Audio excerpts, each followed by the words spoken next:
Welcome back to Book It, the show where we talk about books and what they can do with you and through you and for you.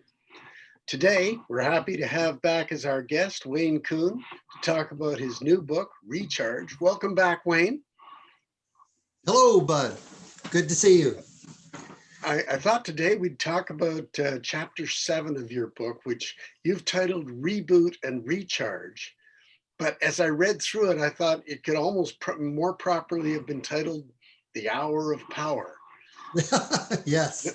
Not to be confused with the Robert Schuller TV show that was on a few years ago. Can you tell us a little bit about the first hour of your day and why you think it's so important? I think what I wanted to, share with you today about this chapter is the importance of starting your day correctly. Maybe not correctly, but energized. And so I call it the hour of power. It's that moment when you get out of bed, what do you do? And most people, I'd say likely 75% of the people do the same thing, and maybe even more, have the same routine in the morning. And really what happens is if we keep the same routine, we end up with the same results. And that's not a bad thing, although is the routine that you're doing, the routine that you're following, getting you the result you want. And so I studied this more and more. And first of all, number one thing is getting up early. And a lot of people say, well, I'm not a morning person. Well, why aren't you a morning person? And I use examples in the book of moments in history or in time and in my life where I've gotten up really early, and I thought it's the excitement. It's knowing where you want to go that's exciting. For example, if I don't know, you mentioned you've been to Cuba a few times down south. Maybe there's a time when you had to get up at 3 a.m. in the morning and catch a plane at the airport at 5 a.m. or something, and you have no trouble getting up. In fact, you have trouble going to sleep that night because you're so excited about getting up and getting into the car and heading for the airport. So what if every day was like that you were so excited about what you're doing and where you're going and what's happening in your life that when 6 o'clock come, you're jumping out of bed and saying, wow, I got to get down there and I got to get working on this. And so my past year in writing this book, that's what I found is that I start the day early.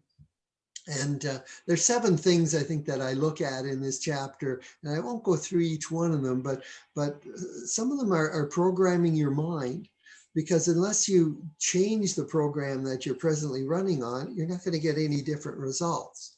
So things about reviewing your goals, writing out what exactly you want, building that character. If you want to have a better diet, what are you eating for breakfast? If you want to, exercise more, get the adrenaline going in the morning, and then start programming your mind with positive affirmations about things that you want to do, that you are a certain way, that you want to reach a certain level of whatever, maybe in Toastmasters or financial or whatever it is. You start to program that all within that hour. We address that so that by the time the hour is over, you're saying, come on, world, give me that day, and you're excited about the rest of the day. And I just get excited about telling you about it because it's the way to start the day. I've run into people that maybe they're semi-retired and that, they go, oh yeah, I get up about 9 a.m. and we read the newspaper and we don't do a whole lot, but oh yeah, we went for groceries yesterday, and like whoa, you're just burning up valuable time. What do you really want? It's not too late. It's not too late. So that's about the hour. That first hour in the morning is so critical and so crucial to where you want to go. Yeah. I totally agree with you there. I've practiced that same kind of thinking for years now, and I really do like the idea of starting your day with some pop, and knowing where you're going and planning on that. One of the things you mention in your book actually is one of my favorites, and that is visualization. The Mhm, idea of creating an image of what you want your life to be, and starting your day with that in mind. mhm, mhm. Um, do you have any specific practices you do that help you with that?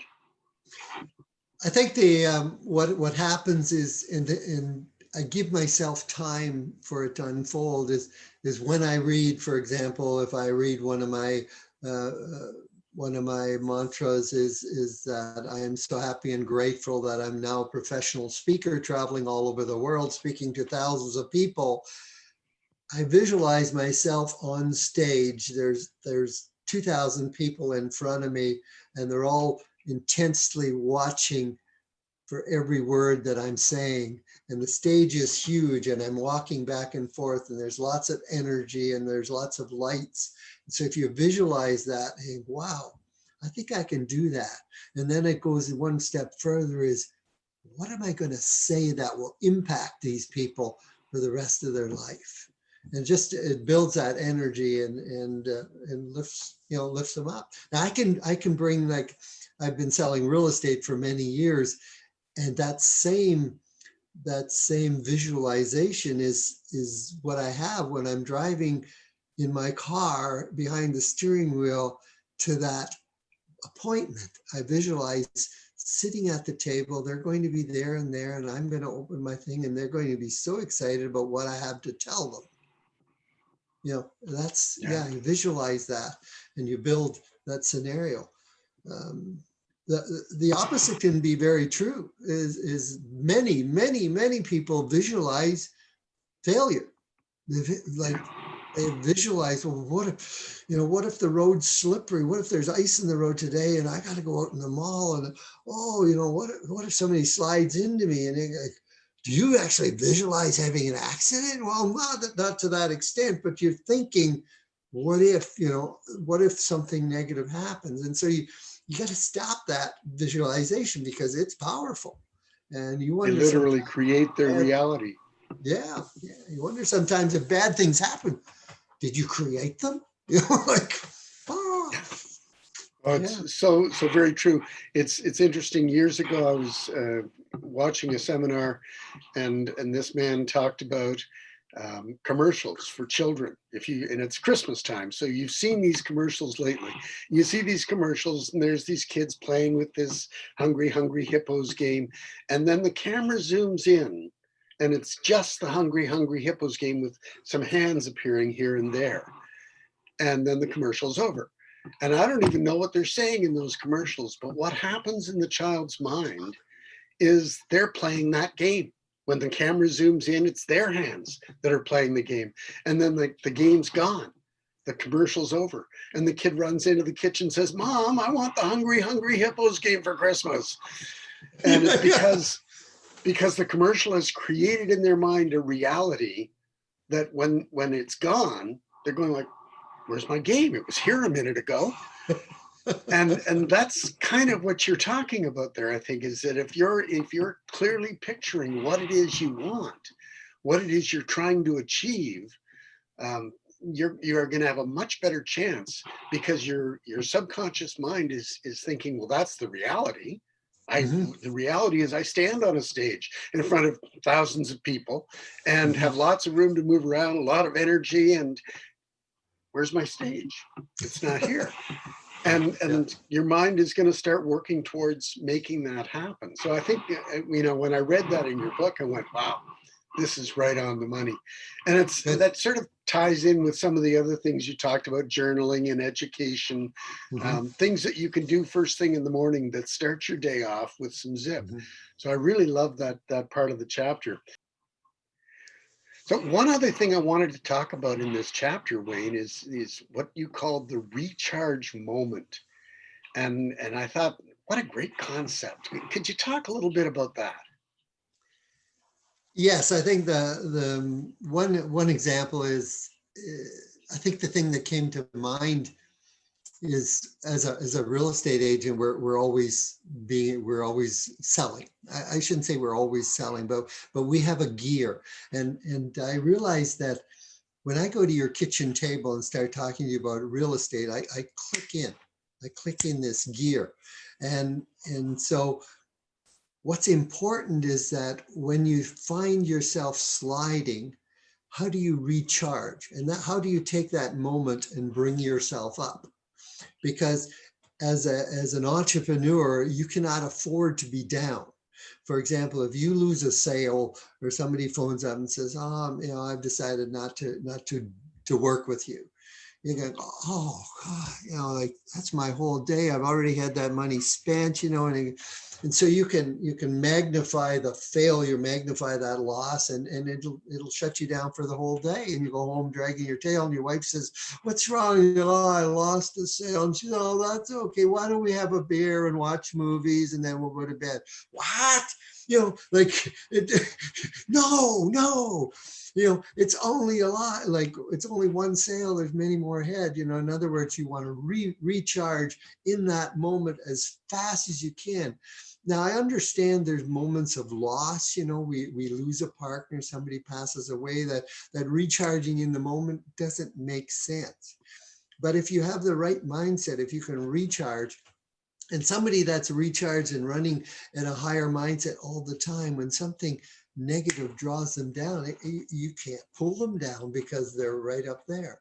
And so when something negative or something not so positive happens, it's a ripple, but you're up again because you know that you have your eye on the goal ahead. And when you have your eye on the goal ahead, there'll be ripples on the road, but they won't be as big.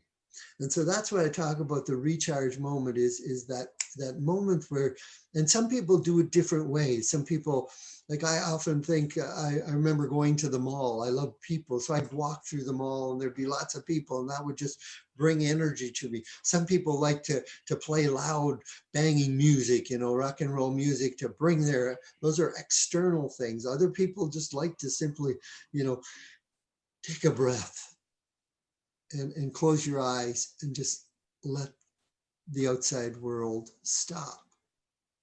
And so there's different ways in that moment to recharge, but those are things to be very aware of, and that thing that works best for you, that's what you want to focus on and grasp it. Yeah. And so it's an important moment.